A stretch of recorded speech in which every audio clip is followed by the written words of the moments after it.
આપ જોઈ રહ્યા છો A9 ગુજરાતી ન્યૂઝ કામરેજ. હું છું આપનો કાકુ.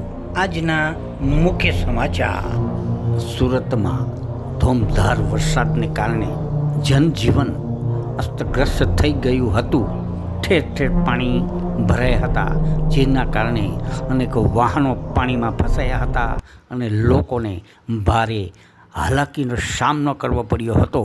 બીજી તરફ રાજ્યના ગૃહમંત્રી હર્ષભાઈ સંઘવી અસરગ્રસ્ત વિસ્તારની મુલાકાતે આજે જોવા મળ્યા હતા. તો આવો જોઈએ તેમની મુલાકાતના દ્રશ્યો અને પોતે શું કહી રહ્યા છે તેનું મંતવ્ય. રિપોર્ટર કાકુ.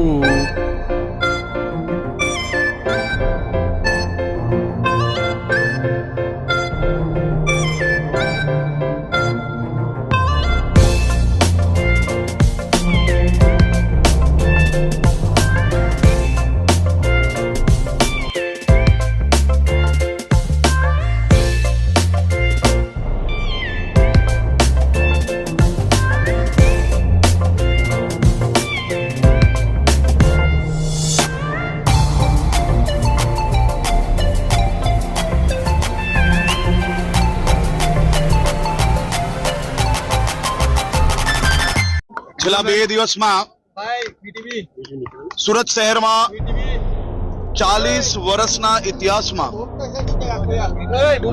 આટલા ઓછા સમયમાં સૌથી વધુ વરસાદ પડ્યો, જેના કારણે નીચાણવાળા વિસ્તારોમાં અનેક જગ્યાઓ પર પાણી ભરાવાની સમસ્યાઓનો સામનો અનેક નાગરિકોએ કરવો પડ્યો. આ ખૂબ ભારે વરસાદના કારણે માત્ર 36 કલાકમાં 16 ઇંચથી વધારે વરસાદ આવ્યો. પરંતુ પહેલા દિવસે જેમ વરસાદનું પ્રમાણ ઘટ્યું, પાણી ઉતરતાની સાથે મહાનગરપાલિકાની ટીમ દ્વારા દવા છાંટવાની કામગીરી હોય, સફાઈની કામગીરી હોય, સાથે સાથે આ બધા જ લોકોને મહાનગરપાલિકાની જે સ્કૂલો છે અને બીજી જે કઈ વ્યવસ્થાઓ છે ત્યાં સુરક્ષિત રીતે ખસેડવાની કામગીરી હોય, આ બધી જ કામગીરી ખૂબ સરળતાથી અને સારી રીતે મહાનગરપાલિકાની ટીમ અને પોલીસ દ્વારા કરવામાં આવી.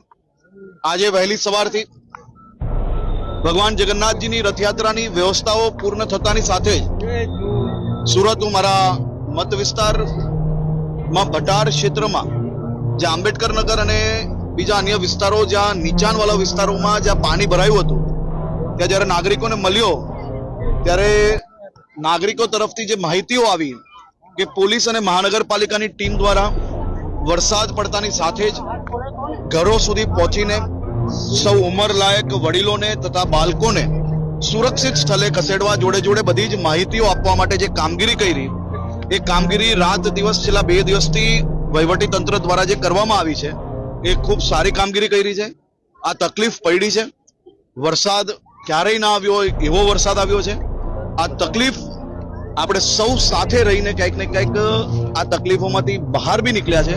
આવનારા 2 દિવસમાં મહાનગરપાલિકા દ્વારા જે પ્રકારે જે ચેલેન્જ હાથમાં લીધી છે, જે પ્રકારે દરેક જગ્યા પર દવાઓ છાંટવી, સફાઈ કરવી, આ કામગીરી જે ઝડપથી જે એમ કહેવાય કે કલાકોની અંદર કરી લીધી, પરંતુ હજી વધુ કઈ રીતે થઈ શકે તે માટે મહાનગરપાલિકાના કમિશનર શ્રી અને એમની આખી ટીમ, મેયર શ્રી અને એમની આખી ટીમ છેલ્લા કેટલાય દિવસોથી તમામ ભારતીય જનતા પાર્ટીના કોર્પોરેટરો પબ્લિકની વચ્ચે રહીને, એમની સાથે રહીને એમને મદદગાર બનવાનો પ્રયત્ન કર્યો છે અને આવનારા દિવસોમાં બી આ જમીન પર આ કામગીરી પૂર્ણ કરવામાં આવશે.